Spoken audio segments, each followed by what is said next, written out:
Thank you all for joining us. Just a reminder to mute, and if you need permission to record or have a question, please indicate so in the chat. We are allowing a few more in from the waiting room, and we will begin shortly.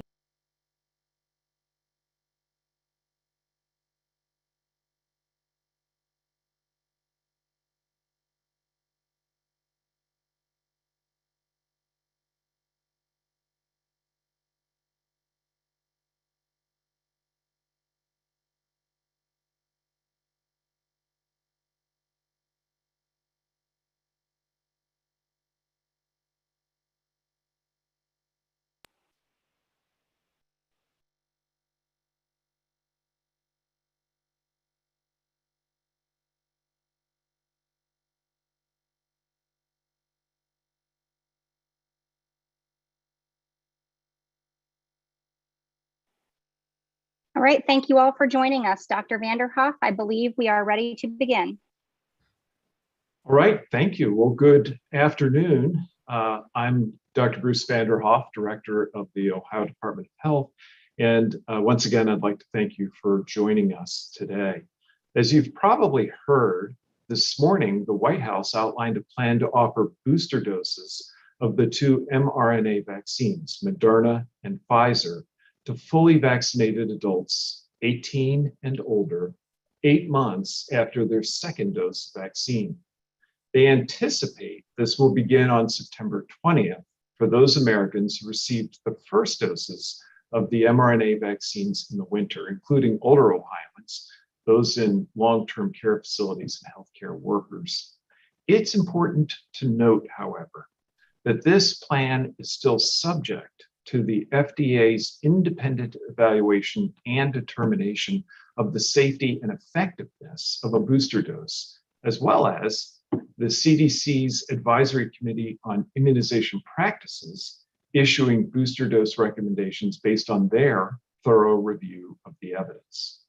Of course, at this time, we're also reviewing the data and awaiting the scientific guidance and determinations of both the FDA and the ACIP. Nevertheless, today, the U.S. Health and Human Services reaffirmed that the COVID-19 vaccines authorized in the United States continue to be remarkably effective in reducing the risk of severe disease, hospitalization, and death, even against the widely circulating Delta variant. Now, we need to remember that protection against severe illness and death, which the vaccines continue to offer very robustly, was in fact the original goal of these vaccines. Vaccines against respiratory viruses rarely protect against mild to moderate infections, as well as they protect against severe illness, because they're much better at inducing immunity in the lungs than in the nose, where respiratory viruses first infect our bodies. Also, our immune systems are very robust and very complex and include both antibodies as well as special cells known as B cells and T cells. Doctors generally expect levels of antibodies to most respiratory viruses to decline over time, even for vaccinated people. That happens against most bugs. But in most people, the vaccines against COVID also created reserves of B cells and T cells, reserves that recognize the virus and lie in wait even after our antibodies wane. Now, this means that while immunity against more moderate infection may indeed begin to wane, our protection against severe illness and death is much more likely to endure. Here in Ohio, we continue to see troubling increases in COVID-19 cases statewide, with more than 3,200 new cases reported yesterday alone. That's the highest since February. The Ohio Hospital Association has reported that statewide, 1 in 13 patients in the hospital are there with COVID, and 1 of 7 patients in the ICU is battling COVID. And as reported across the rest of the country, this continues to be the unvaccinated who are driving these hospitalizations. These statistics are worrisome and they clearly are the result of the dangerous and highly contagious Delta variant.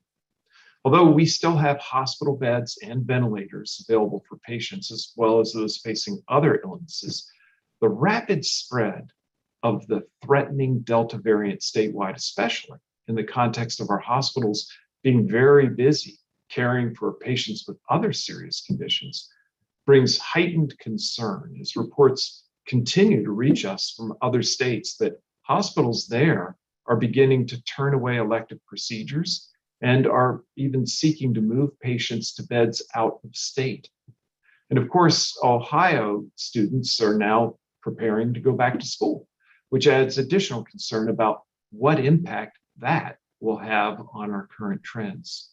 As Governor DeWine shared yesterday, Brevard Public Schools down in Florida reported that they started schools with masks as an option, and just 1 week later reported more than 1,000 students and staff in quarantine, with an additional 470 actual cases among their students and teachers.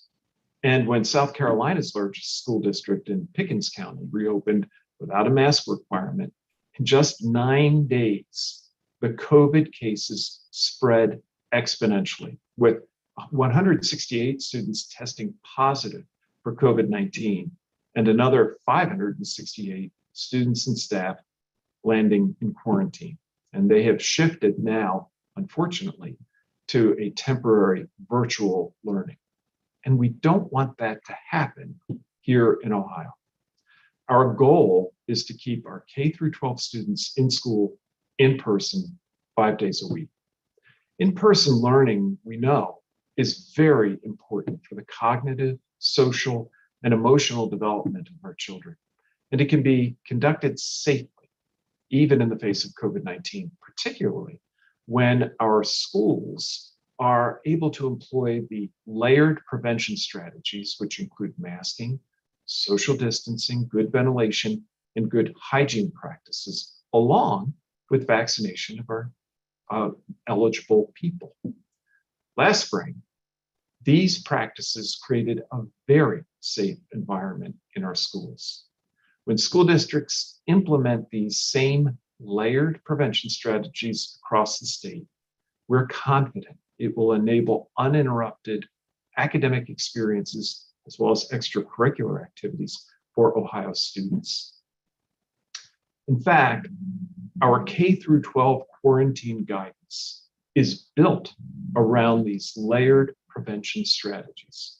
And when a school requires masking for everyone, regardless of vaccination status, they are also applying maximizing physical distancing of at least 3 feet between desks, and they have other documented COVID prevention practices in place, including things like hand hygiene. We have indicated that students are able to forego quarantine if exposed in the classroom. In addition, even if a school doesn't have such procedures in place, but the student or teacher exposed is either vaccinated or consistently wearing a mask, they also will be able to remain in the classroom with some additional masking and or testing recommendations, as long as they are not experiencing symptoms. Quite simply, by choosing to be vaccinated or choosing to wear a mask, even if not required by the school, the student or the teacher benefit. And they avoid a constant vicious cycle of quarantining and returning to the classroom over and over again.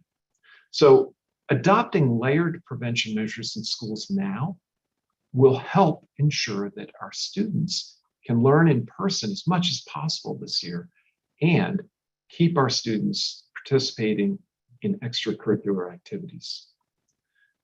I want to turn to the topic of diagnostic testing, because diagnostic testing to detect COVID-19 and to help quarantine those infected really remains an important facet of disease surveillance, particularly in our schools, but also statewide.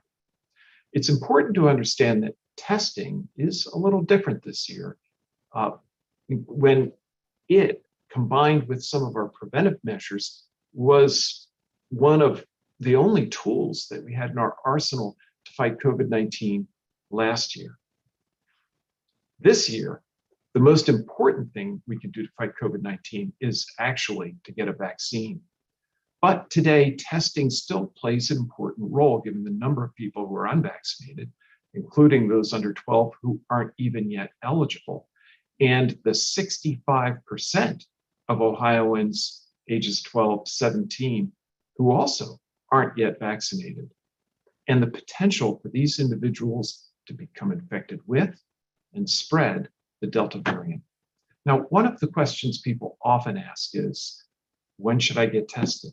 Well, first, you should immediately be tested if you have symptoms of COVID-19, regardless of whether or not you're vaccinated or have previously had COVID-19. If you have symptoms, you should be tested.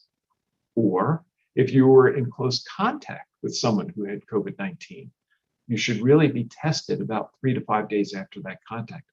Unvaccinated people who've taken part in activities that put them at higher risk for COVID, such as traveling, attending large social or mass gatherings, or being in crowded or poorly ventilated settings, should also be tested a few days following the activity.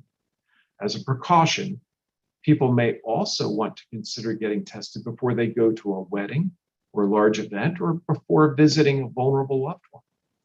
Testing lets you know if you have COVID-19 so you can respond accordingly, isolating to avoid further spread. Well, where can someone today go to get tested? Well, many people can now be tested from the comfort of their own homes. This was an option we really didn't have in previous months. We've made rapid at-home tests available for free through many of our local health departments, our libraries, and our other community partners. We've made these same Binax Now, that's the brand, of tests available to any school in the state who wants to use them. These proctored tests allow you to walk through the testing process on demand with a telehealth provider who will help you read the results and then report them to the state. You can also get a rapid test at many of our community health centers located throughout the state. And of course, you can continue to be tested at our pharmacies and many other providers. So until far more Ohioans choose to be vaccinated and the COVID-19 virus is no longer driving waves of hospitalization, testing will remain an important tool. And Ohio is committed to making it easy to access this testing as long as that is necessary. Well, as usual, I'm fortunate today to have frontline doctors joining me to share their experience at the bedside. And first, I'm joined by Dr. Michael Forbes, a pediatric intensive care specialist at Akron's Children's Hospital and the interim chair of the hospital's Department of Pediatrics. Dr. Forbes, people often mistakenly think that children just don't get sick from COVID-19. At Akron Children's, you've treated dozens of children with the rare but serious multisystem inflammatory syndrome of children, also known as MIS-C. Can you tell us about MIS-C, the symptoms children are coming down with, and what you know about the children and their illness? Did they have mild or severe cases? And what were most of these children like before their diagnosis? Yeah, terrific series of questions. First of all, thank you for having me. And thank you for continuing to spread the awareness about what we can do to get control of this pandemic. So last year, as we all mobilized to deal with the surge that was happening in our state, we prepared to not only take care of adults if they ended up at our children's hospital here in Akron, but we also prepared to take care of children. And it turns out that we didn't see a lot of what we would call pediatric COVID. So again, COVID typically will present as respiratory symptoms. It gets worse and then maybe develop into a shock state. We really didn't see too much of that. What we saw in November, December, really in early January, when the adult COVID cases spiked, was about 4 to 6 weeks later, we saw children who were previously healthy, who had minimal symptoms. I remember taking care of one young boy who had one day, maybe half a day of the sniffles, but had a couple family members with COVID-19 who about 6 weeks later developed the multi-system inflammatory syndrome in children, or MISC that you referred to. He was extremely sick. We've taken care of about 65 kids so far with MISC. 44 were confirmed, 20 were suspected. And so overall, we're still seeing this syndrome. It reminded all of us last year that we were of a condition that we see also rare called Kawasaki's disease. And Kawasaki syndrome is, again, mysterious in its origin, but the hallmark of it is the immune system really seems to go haywire. And there is multiple organ system dysfunction and failure as a result of not necessarily the bug that triggered it, but your own immune system really activates what looks like a self-destruct sequence. MISC looks just like that. And so while we initially thought we were dealing with a bad case of Kawasaki's, there were so many of these children with either the epidemiologic background, being exposed to COVID or actually having COVID, who were just incredibly sick. Roughly about a half end up in the ICU for us, primarily because, frankly, it's a brand new disease. We've never seen it before. We wanted to be really careful. And so we were on the lookout. And many of these kids presented with either cold symptoms, fever, diarrhea, with abdominal pain, and then very rapidly turned into multiple organ system failure due to really a hyper-inflammatory response to COVID. And so once we got a handle on it, I have to give a shout out to one of our cardiologists, Dr. Ira Taub, who had the presence of mind to say, we've never seen anything like this before in history. And so while New York and folks in California were giving reports about MISC, he had the presence of mind to build a local database. And so we have that data, we're learning from that. And I think it's really helped us to raise awareness about what it looks like, because it sometimes masquerades as something else. And the earlier you recognize it, the earlier you treat it, the better the kids do. Well, thank you for that. Kids under the age of 12 aren't yet authorized to receive the vaccines. So as I was noting in my opening comments, it's really important for us to layer preventive strategies to protect them. But of course, a lot of our kids are no different than adults, and they were kind of looking forward to maybe a different world, a different picture.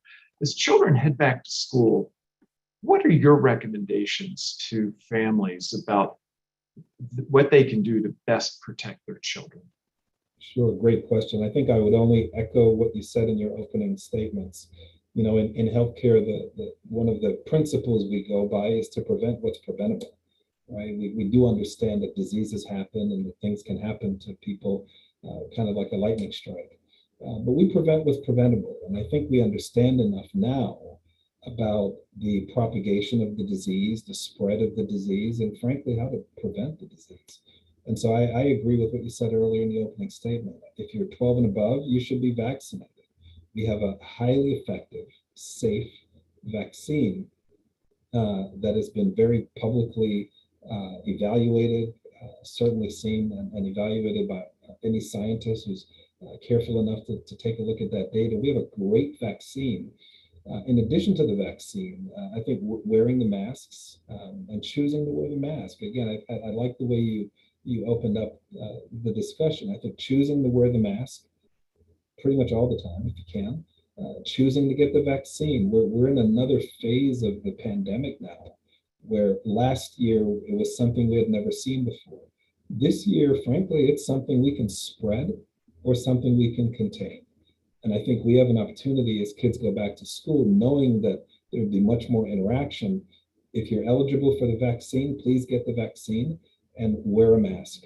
It really will give us the best way to live with this, because it won't go away, I think, for quite some time. Well, Dr. Forbes, knowing that vaccination and masking are really two of our best preventive strategies, and I really like the way you framed that and outlined that. What are you saying to parents who might actually have fears about the potential negative consequences of either vaccination or wearing a mask for their student, for their child? Sure. I think as a parent whose child's about to go back in the middle of a pandemic, again, something we've never seen before, I think the fears of the unknown in particular are legitimate. I think we have to listen when parents express those fears. They know their children and they understand their children. My message to parents as your children go back to school is to echo what I just said a moment ago. If they're 12 and above, please get the vaccine. The concerns about side effects of the vaccine, adverse events of the vaccine, frankly, even some of the conspiracy theories and controversies about the vaccine, I think we hear those and we respond with facts. And ultimately, it is the choice of that parent. And if that child's engaged and certainly old enough, a choice for that child. But I would encourage you to get the vaccine and and wear the mask. What we've seen, and I think this is an important point to make. Again, wherever the virus came from or started last year, we may never know. We can speculate for a really long time. But we have the power to choose to end it, to end the spread, limit the propagation, and really, really minimize the impact of this virus and this pandemic on our culture. And I think we have to make the choice to do that. We have a great opportunity here and we shouldn't pass it up. What I'm concerned about as a pediatrician is last year we prepared for everyone to get sick from COVID-19. Lots of people got ill, of course, and many people lost their lives. Those who survived, among the survivors, many are disabled for quite some time. But we did not see a lot of pediatric COVID. As someone has said, I think in our White House, it's a new pandemic. It's different. It's changed. We are now seeing across the United States pediatric COVID and deaths due to pediatric COVID. So not only are the unvaccinated adults being, frankly, taken advantage of, if you may, by the virus, but now we have mutated the virus to the point where children are also being infected, being harmed, being critically ill, and even losing their lives because the virus was given opportunities to propagate and mutate. I think we need to stop that. And the way you're going to stop that and get back to school is to get vaccinated if you're eligible and wear your mask, frankly, if you're around any other person. Thank you so much, Dr. Forbes, for that very well-stated message. Next, I'm joined by Dr. Craig Deuce, the Director of the Department of Emergency Medicine at Mercer Health in Coldwater, Ohio. Dr. Deuce, as an ER doc in a rural community, can you tell me a little bit about what you're seeing in the emergency department related to COVID-19? Yes, thank you for having me today, Dr. Vanderharf. As you mentioned, I am an emergency medicine physician working at Mercer Health in rural Mercer County, and we've certainly seen an increase in number of cases of COVID patients presenting to our ED over the past 3 to 4 weeks. A significant increase in both adult and pediatric patients. We've seen over a 500% increase in the number of patients being tested over the past month. Our positivity rate has went up to 27%, and that's up from 2.9% in the month of June. Patients are presenting with similar symptoms that we saw earlier in the pandemic, with the loss of taste and smell, congestion, cough, shortness of breath, headaches. However, it seems as though recently patients are presenting earlier in their illness. Earlier in the pandemic, we would see patients with 3 or 4 days of symptoms, and now frequently we're seeing them after 24 to 48 hours of symptoms. And I'm not certain if that's a reflection of the viral load and the increased infectivity of the virus and their symptoms occurring sooner or more rapidly within the illness, but it seems to be that we're certainly seeing them earlier in the illness than what we had seen previously in the pandemic. We have our highest number of hospitalizations since the early second quarter of 2021.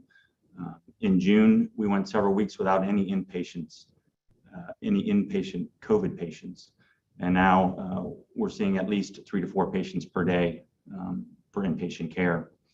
The number of our positive cases, we're seeing approximately 80% of those as unvaccinated patients. Less than 20% are what we term now as breakthrough cases, patients that have been vaccinated that have tested positive for COVID. But by and far, those patients are doing well. Even though a minority of them have required admission, most of them have had very short length of stays and have recovered uneventfully from their illness. So from my perspective as a physician in the trenches seeing COVID patients every day, the vaccine is extremely effective in preventing serious illness in the COVID patients and preventing death in these patients. We're seeing about a 9% positivity rate as far as pediatric patients less than the age of 18 that are testing positive. I have not seen a significant number of critically ill pediatric patients thus far, but certainly we have concerns knowing that that is our highest risk population, those under the age of 12 not having a vaccine available, and now the continued exposure to the variant, the Delta virus, the Delta variant. Dr. Deuce, so many Ohioans, quite understandably, are telling me that they are just worn out. They are tired of dealing with COVID-19. We've been dealing with this pandemic for about a year and a half now. It has to be taxing, both mentally and physically, for you and your medical professional colleagues, the doctors, nurses, respiratory techs, et cetera, that you work with. How are you observing that medical professionals are finding it in themselves and among themselves to cope with this marathon? And how might that help inform the community? What might we be able to share with the community about this thing that seems to be going on, but that we still have to deal with? So you're exactly right. It's been a marathon, and it's been exhausting for myself and for the staff here at Mercer Health. First, I want to compliment our staff here at Mercer Health, as well as all the Ohio healthcare workers and healthcare workers throughout our nation, because it's been very challenging since the beginning of this pandemic. It is fatiguing, mentally and physically fatiguing. And I see it amongst our staff here at the hospital, because day in and day out, they're stressed to the maximum. We have high inpatient census requiring all of our staff to work very hard throughout their entire shift. Many of them have been required to pick up additional shifts to help support patient care. And yet this is a vaccine preventable illness. This is an illness that we can prevent the spread, and we can prevent serious complications. And personally, I see the way through this pandemic is first the vaccine, because it's the one thing that we have in our armamentarium that can prevent critical illness. And then additionally, other measures to prevent the spread of the illness. For example, as both you and Dr. Forbes have already mentioned, mask wearing, social distancing, and the things that we've discussed previously to prevent the spread. It is an exhausting virus on our staff at the hospital. Our administration at the hospital has worked diligently to help from a mental health aspect for our staff. We do things outside the hospital for bonding. We do a lot of educational series and things of that sort as well. But the best thing we can do to help our staff and all the healthcare workers throughout our nation is to get through this pandemic. And really that comes to preventing continued spread of the illness. Thank you so much for that. Many Ohioans, as I shared with Dr. Forbes, have still considerable hesitancy about getting the vaccine. And I know there are many reasons for that. Some worry about side effects, some worry about long-term impacts, maybe even long-term impacts that they have not yet heard about. What would you say to an Ohioan who isn't yet sure if they should get vaccinated? Well, I would encourage all Ohioans to seek reliable information, accurate information from a qualified healthcare professional. So first, I would encourage all of them to contact their primary care provider. And have a conversation with them about the facts of the vaccine and the facts of the illness. And I think all Ohioans deserve to make an individual choice concerning the vaccine. But I think they'll make rational decisions when given facts about the vaccine. There are many misconceptions out there, whether it's from the vaccine was developed too fast, or they've had a prior COVID infection, so they don't need the vaccine, or they're concerned about boosters and the duration of their immunity, or, for example, the risk of blood clots and allergies. And I certainly understand those questions, but the medical literature has answers to those. And just for example, concerning blood clots, I recently had a conversation with a patient who didn't want to receive the vaccine because they have a strong family history of blood clots. And they felt as though if they received the vaccine, they would develop a clot and have complications from that. Yet the risk of developing a blood clot from the vaccine is less than 0.0002%. And it's extremely rare. You're more likely to actually be struck by lightning than to develop a blood clot from the vaccine. Yet, if a patient develops COVID, and particularly severe COVID, they have a 20% chance of developing a clot. So the risk is much greater if they actually develop the infection than if they were to get the vaccine. There's been many questions about the vaccine being developed too fast, too rapidly. It could not have been researched adequately. Yet we've been studying mRNA vaccines for decades. This goes back into the 1980s. And mRNA vaccines were looked at with HIV, with previous influenza, and really even with the previous coronaviruses, the SARS and MERS. So in some aspects, we had these vaccines already on the shelf, and they just had to be tweaked a little bit for the current coronavirus that we're seeing. Lots of resources were thrown at the development of this vaccine. Okay, normally when we try to get approval for vaccines, we have to obtain grants to do the research, then we have to enroll patients, and that all takes time. In the setting of a pandemic, we were able to throw tons of money and resources at researching these vaccines. We had a lot of sick people that could be enrolled in the studies, so we were able to gain a lot of information very quickly. Some of it was luck, but part of it was we were already prepared and doing research on these types of vaccines before it was needed for this pandemic. A lot of people have questions also about immunity and natural immunity. And I know you've commented on this on previous conferences as well. But the vaccine gives a preventable or a predictable immunity versus being infected with the coronavirus. It's unpredictable. And that immunity may wane over time, or it may not be. They may not have immunity to the current variations that we're seeing with the virus, for example, the Delta variation. So I strongly support the vaccine. It gives us across the board a more predictable response in preventing serious illness and death from the coronavirus.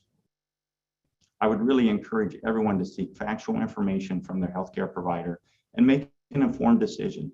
I can tell you the people of Mercer County are intelligent, rational, hardworking people, and they'll make an informed decision given facts. And I respect their decision, but I think they really need to seek advice from their healthcare provider and not necessarily rely on social media or rumors that circulate amongst our neighbors, friends, etc. Thank you so much, Dr. Deuce. And also thank you so much, Dr. Forbes. Alicia, I think we can move now to questions. Thank you, Dr. Vanderhoff. Our first question is from Dan DeRose with WOIO. Dr. Vanderhoff and Dr. Forbes and Dr. Deuce, thank you very much for your time today. Dr. Vanderhoff, even Governor DeWine brought this up yesterday, that he saw it on the news that in some districts, the anti-maskers are winning. They are showing up to these meetings. They are screaming at school boards that they don't want their kids to have to wear masks.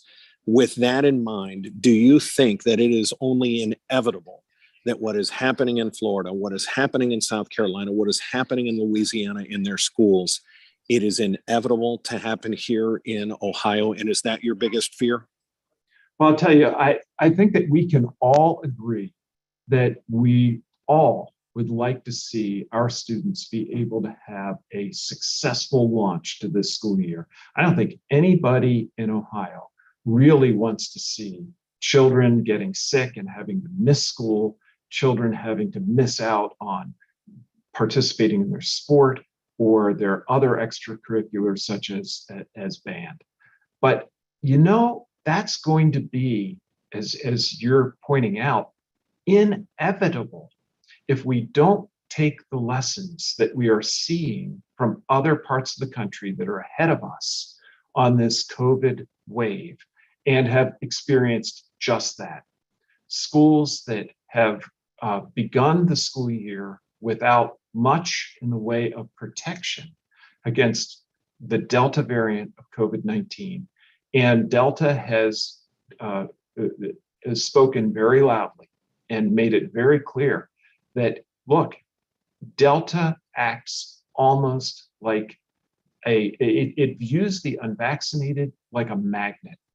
And it is really just a matter of when someone who's unvaccinated and unprotected acquires the Delta variant and therefore ends up having to miss out on their education.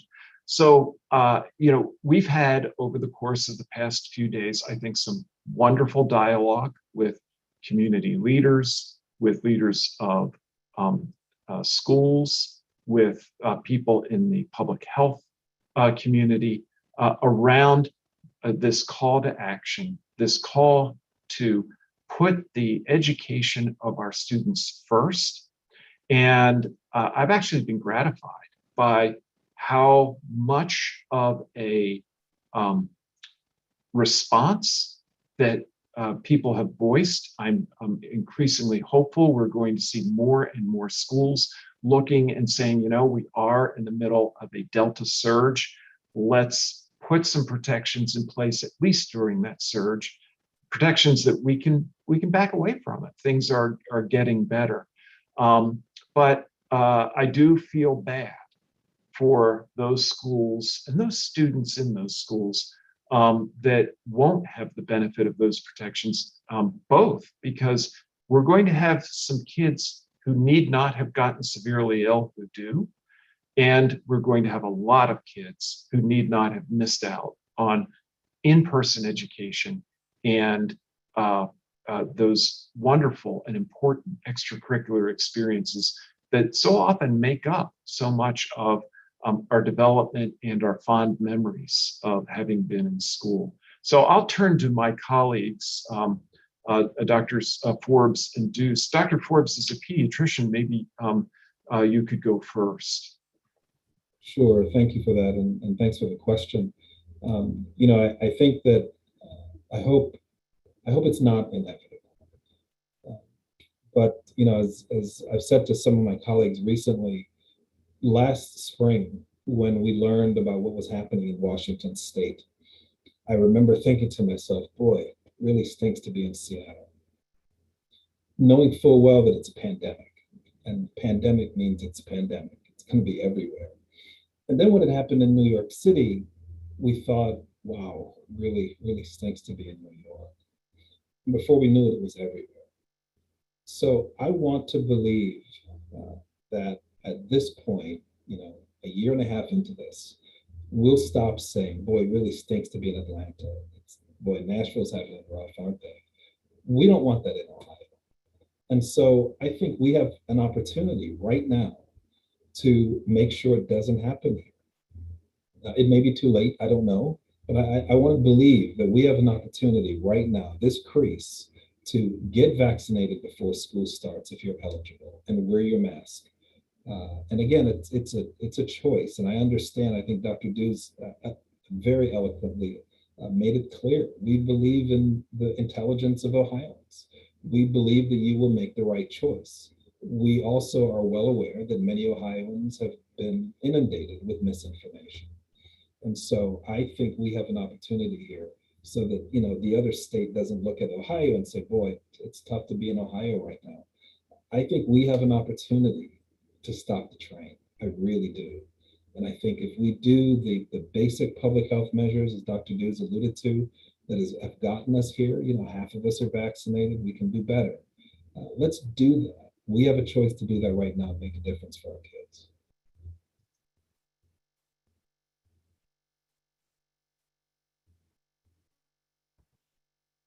And I echo what my colleagues have just stated. I'm certainly concerned as an emergency medicine physician with our local schools in this area returning this week and within the next couple of weeks moving forward about a potential outbreak within our schools.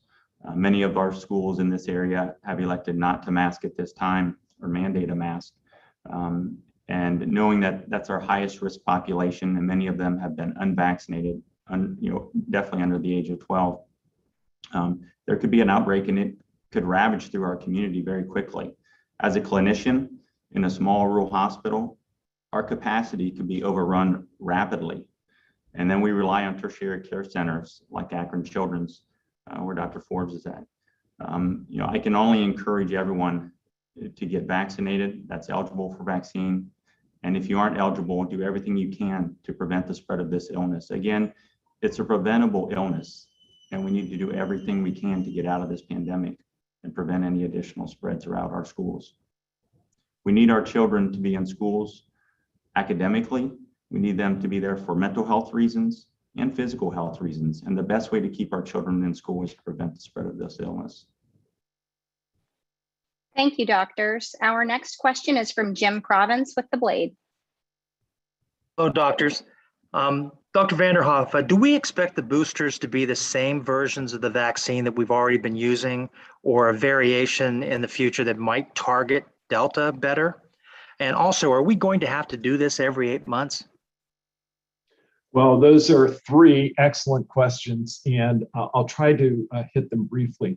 First of all, as we are looking toward what ACIP and the FDA will be considering as prompted by HHS and the administration, we're certainly talking about the current vaccine and whether their estimation is that the scientific data supports a third dose, a booster, for people who've received it a number of months before. So yes, that's the same vaccine. However, simultaneously, major pharmaceutical companies, including Pfizer and Moderna, are actively studying augmented boosters that have taken advantage of the knowledge we have of the changing nature of the virus, including the variants we've been confronting, and testing whether those, I'll call them augmented vaccinations, would serve as effective boosters or offer any advantage over our current vaccine as a booster. But that research has a process that it must go through, much like the first vaccines did. So that's a little bit off down the line. And then, in terms of what are we looking at here long term? Well, ultimately, what we as physicians are hoping for, and why we're encouraging vaccination so strongly, is that when we collectively develop a very substantial immunity in the community, what will ultimately happen is that together we will, through our immunity, be able to reduce the opportunities for this virus to sort of, play the lottery and have new versions of itself emerge that are able to escape our immunity. And because we'll all have quite a bit of immunity, the virus that's out there will begin to look to us a whole lot more like the common cold. It'll be something that we'll see, our immune systems will react to. We might have a mild illness, but now we've augmented our personal immunity. And that will happen over and over and over. And this virus that is now driving hospitalizations in large numbers will no longer be doing so. So it's really not the goal of getting rid of COVID. COVID has existed actually as a cold virus in other forms for a long time. We're going to see COVID-19 and its lineage around for a long time, but we should be able to get to a point through immunity where we're not going through these constant cycles of waves of serious illness. And let me turn to my colleagues, my physician colleagues, who I'm sure can speak very well to this. Gentlemen, would you have any brief additions to that? Maybe I'll start with Dr. Deuce this time. Yes, thank you, Dr. Vanderhoff. For the best protection is preventing the virus from mutating. We must stop the spread, and that's with vaccination. And if we can stop these mutations, we'll get ahead of the virus, just as you mentioned. It'll just become a common cold. So in short, I think it's unlikely our immunity wanes to the point that we have continued serious illness. It's just a matter of preventing these mutations. And the only way to do that is to get ahead of the virus, and that's through vaccination and stopping the spread. I think very quickly, what I will add is the nature of coronavirus. I think understanding the enemy, so to speak, is very important, and for me, a real motivation to get vaccinated. And that is, when we think of the 5 outbreaks so far since 2000, right? We've had MERS, which was coronavirus. We had SARS, which was coronavirus. We had Ebola, and now we're dealing with COVID-19. So 3 of the 5 major outbreaks have been coronavirus, and in 18 months, it mutated again with a Delta variant. And so I'm going to echo what Dr. Vanderhoff said. If enough of us get vaccinated, the likelihood of mutations with this particularly virus that likes to mutate, it just goes away. And so get good information, get the vaccine if you're eligible, wear your mask in the meantime. Because if you're unvaccinated, the virus is more likely to use you and those that are unvaccinated around you as kind of a lab and just create a brand new strain for us to deal with. And so we can do this. We can do this. And I think we know enough to do this and make the right choice. Thank you, Dr. Forbes. Our next question is from John Reed with Gongwer. Good afternoon, doctors. Quick question about the booster shots. How prepared is the infrastructure, the supply chain, and providers for administering probably a new rush of millions of people wanting to get a shot, all probably mostly coming around the Thanksgiving, Christmas holiday season? Well, thank you very much. It's an excellent question. Of course, a lot depends on the details, but what appears to be emerging is a target of beginning the process late in September and then moving along as we essentially moved along at the beginning of the vaccine, saying to people, look, the data on immunity through 8 months is really very, very good. Since there are some early indications that there might be some waning immunity to the mild to moderate illness, let's take that as a cue to go get a booster after that. We're talking about something that will happen over a period of months for the total population. We're actively reviewing that with all of our partners. And here in Ohio, we're actually fairly confident that we've built a robust enough vaccine infrastructure that has continued to work in giving vaccines that we're very confident that we'll be able to meet the needs of people as their turn comes. Emphasizing the fact that, of course, there is actually no indication right now that the primary endpoints, the primary goal of these respiratory vaccines of preventing serious illness and death is changed. That appears to be very durable. It appears to be very stable. But I think it's out of really an abundance of caution looking at some of that early emerging data about less severe illness, which the vaccines are by design not as good at addressing. I think that abundance of caution is leading to this preliminary recommendation. Long story short, we have been actively preparing for this potential, and I think we're fairly well prepared. Thank you, Dr. Vanderhoff. Our next question is from Joe Ingles with Ohio Public Radio and Television. Thank you, doctors. While the numbers on the state's coronavirus website show the breakthrough COVID rarely results in hospitalizations or deaths, there are no numbers that show the prevalence of breakthrough COVID in communities. And many people who are vaccinated falsely believe that they're now protected and can go out without worrying about the risk of contracting COVID. But as you know, some of these mild cases of COVID can be a problem for some people. Some may be immune compromised, living with someone who is. So without showing all of the breakthrough cases, isn't the state putting many people at risk who, if they had the knowledge in hand, might make different choices? Well, thank you so much.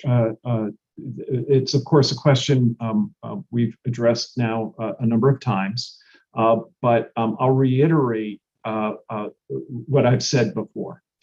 First of all, we need to remember that protection against severe illness and death was, in fact, the original target of these vaccines, that these are vaccines against respiratory viruses, and that kind of vaccination rarely protects against more mild forms of infection, as well as it does against serious illness. It was really stunning to the medical community that there really even was substantial protection against mild to moderate illness when these vaccines came out, because it's almost unheard of.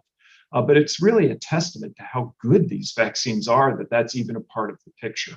I think you're right that unfortunately, these vaccines are so good that people began to assume a level of protection that is really not part of their design or part of how our immune system interacts with this kind of virus.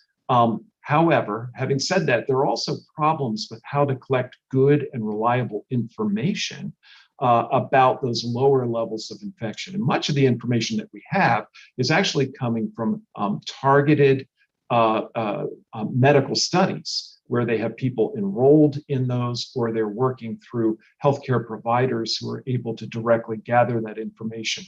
Gathering that information accurately across an entire country or across an entire state is really fraught, because so many people who become mildly or even moderately ill with a respiratory virus like this don't even seek testing or medical attention. As a result, the best data that we have to share on a regular basis, the most accurate data, is that which is collected at the point of our hospitals. Because when a person gets severely ill with COVID, they reliably show up at the hospital. And so not only here in Ohio, but across much of the rest of the country, that has been the standard. I'm aware that there are states that have tried to gather information about those lesser cases, but the reality is, and we concur with the CDC on this, that's neither telling us much about the endpoint of vaccine efficacy, nor is it nearly as accurate outside the setting of these structured studies that have ways of being in connection with people who might develop less severe illness. So, gentlemen, this is probably more in my sphere than yours, but. All right, thank you. Our next question comes from Justin Dennis with Mahoning Matters. Good afternoon, doctors. Thanks for taking our questions today.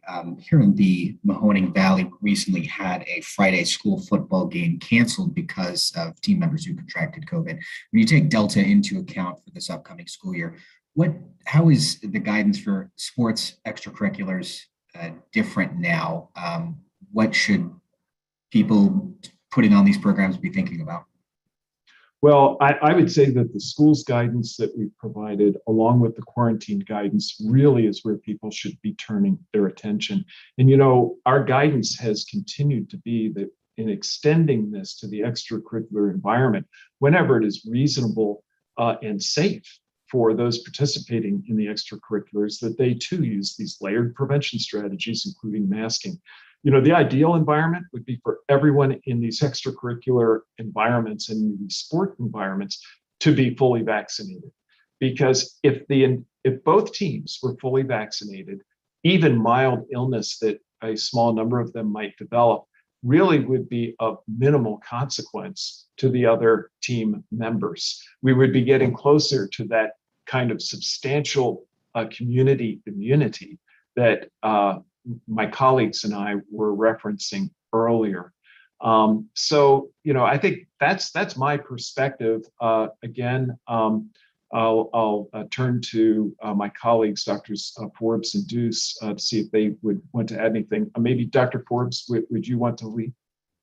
Sure. Yeah, again, I would echo what you said. I think if enough people are vaccinated on both of the teams and all the coaches, then it frankly becomes like rhinovirus or, these common winter viruses that we deal with all the time. But without those layered protection strategies, you're just wide open. So again, I think following those guidelines makes perfect sense to me. Dr. Deuce, you see these folks in the emergency room. Anything you'd add? Yeah, several things. First, I think our athletes and coaches need to be honest and forthcoming if they develop or have any symptoms of COVID. As we mentioned, it's preventable, and we certainly don't want an athlete on the field or a coach in that environment potentially spreading the illness. As far as our spectators, vaccination is the best prevention we have. I think we need to continue the layered approach that we've discussed throughout the last hour. Thank you. Our next question comes from Danny Eldridge with Hannah News. Hello, doctors. Thank you for taking our questions. So this year, it appears for children under 12 that the situation is pretty much the same as last year. First of all, I want to know if you agree with that. And then if it is, or if it's more dangerous because of Delta, why is there not a statewide mask mandate, and for children under 12, at least in elementary schools, and how much would that help? Well, thanks for that question. I would agree that I do think that our children less than 12, because they do not have access to the vaccine, are facing a situation that has an awful lot of similarity to what they were facing last year. And of course, we have the benefit both of our experience last year of how good the school year can be when a comprehensive layered approach of safety, including masking, is utilized in the school, even in the face of COVID. And in terms of Delta, it is more communicable. It is definitely more contagious, but we do have indications from other parts of the world where they've looked very carefully, including the United Kingdom, at getting kids back to school. And I've referenced before a relatively recent Oxford study. It was really primarily looking at the issue of testing, but part of it was that they had the students masked. And they really found that the students did incredibly well in the school environment with masking and distancing, et cetera. So I remain very, very encouraged about masking and distancing vis-a-vis our experience from last year. Now, the question about mandates, look, the people of Ohio have a long tradition that I think is a very admirable tradition of local managing affairs locally. We're a very locally oriented state, and communities have indicated very, very clearly that their expectation, what they want, is the opportunity to have the information they need and to make decisions locally about how they'll live life in their communities. And I respect that. With that in mind, I think a mandate at this point would be counterproductive. What's important is for us to be working with the communities to get them this vital information and to rely on their wisdom and their care and concern for their children to do what's necessary to keep their children safe.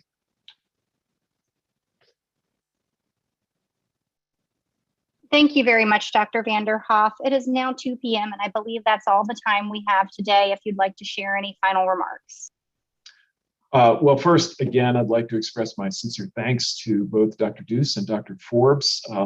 I can't tell you how helpful it is to have your frontline, your bedside experience to share with others. So thank you both. Thank you also to members of the press who have afforded us this opportunity and this time to share this important information and to be partners with us in cascading information to the public. So thank you.